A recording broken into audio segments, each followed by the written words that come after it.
Hello, second graders. We are back this week to read a new story. Back there's my son Elliot. He wants to say hi. This week I'm going to read to you. Yeah, he has to go do his schoolwork. This week I'm going to read to you Freda the Signmaker.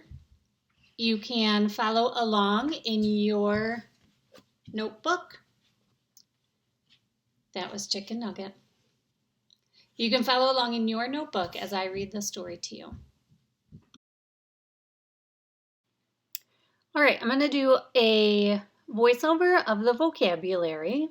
The first word we have is afternoon, and that is the time between 12 o'clock noon and evening, which is around 5 or 6.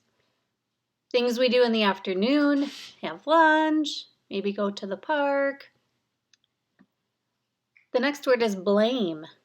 That means to say that somebody else did something bad. Maybe they did, maybe they didn't. The next word is an idea, which is a thought or picture in your mind. The next word is important. That's something that's having great value or power, something you really need to pay attention to. A sign maker is someone that makes signs, so the title of this story is Freda the Signmaker. So she is someone in the town that makes signs for stores or houses or the street or businesses. And the last vocabulary word is townspeople, which are people that live in a town. So the citizens of that town. Freda the Signmaker by Debbie O'Brien, illustrated by Victor Kennedy. The people of Midvale needed new signs around town. Who could do the job? Everyone was busy, except Freda. The problem was that Freda was very forgetful, but Mayor Martin and the townspeople decided to give her a chance. Mayor Martin gave Freda a list of the new signs to be made. "Follow this list carefully," he told her. Freda was excited to be Midvale's sign maker. She knew it was an important job. When Freda got home, she put the list on her kitchen table. On the morning of the job, Freda woke up late. She rushed into town on her bike. When she got there, she realized she had forgotten to bring the mayor's list. "Oh well," sighed Freda. "I am sure I can remember all the words." So Freda began to work.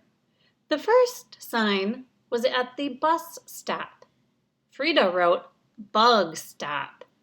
"Look," said an ant, "this sign says we must stop here." So the ants stopped. Soon many bugs were lined up at the sign. That was a problem for the townspeople. "We cannot get near the bus stop because of all the bugs," some people complained. "And now the buses don't know where to stop," cried others.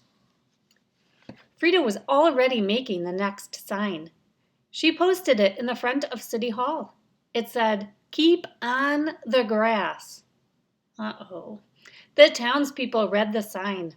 Soon they were walking, running, and biking everywhere, right on the grass. The park ranger came running. She was waving her hands above her head. "Oh no!" she exclaimed in a loud voice. "Don't crush the grass. Stay on the paths." "But the sign says to keep on the grass," the people responded.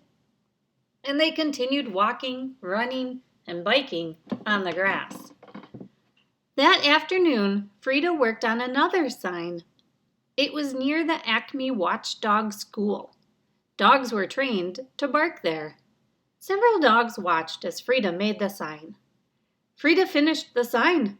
She posted it in front of the school. It said, "No barking." The dogs were confused. They were also quiet. "What's the idea? Why can't we bark?" one dog asked. "That's what we learned in school." "Read the sign, my friend," answered another dog. We have to obey it. The people in cars were confused too. They parked everywhere. They caused a traffic jam. The townspeople told Mayor Martin about the problems all over town. Do you have any idea who is to blame for all this? The mayor asked. It's Freda, the townspeople told him. Tell her to stop. Mayor Martin called Freda to his office. He asked, Freda, did you use the list I gave you for the signs? Freda looked down. No, she gulped. I forgot to bring it with me. Mayor Martin said gently, I guess you learned your lesson. I sure did, said Freda. I'll get the list. I'll fix all the signs. The mayor said, I knew you would do the right thing, Freda. So Freda fixed all the signs. Soon the town of Midvale was back in order. Freda became the town's official sign maker. And now she always reads the list before she even picks up her paintbrush. And then on the next page, it gives you a little information. Safety on the streets. Before Garrett A. Morgan came along, busy streets were full of cars, bicycles, animal-drawn wagons, and pedestrians. They all shared the streets without traffic lights. Accidents happened all the time. Morgan decided to solve the problem. He invented a traffic signal. It signaled when to stop and go. It helped pedestrians to cross streets more safely. The modern traffic lights of today are based on Morgan's ideas. Okay, after this, I want you to watch the plot video. Okay, see you guys next week.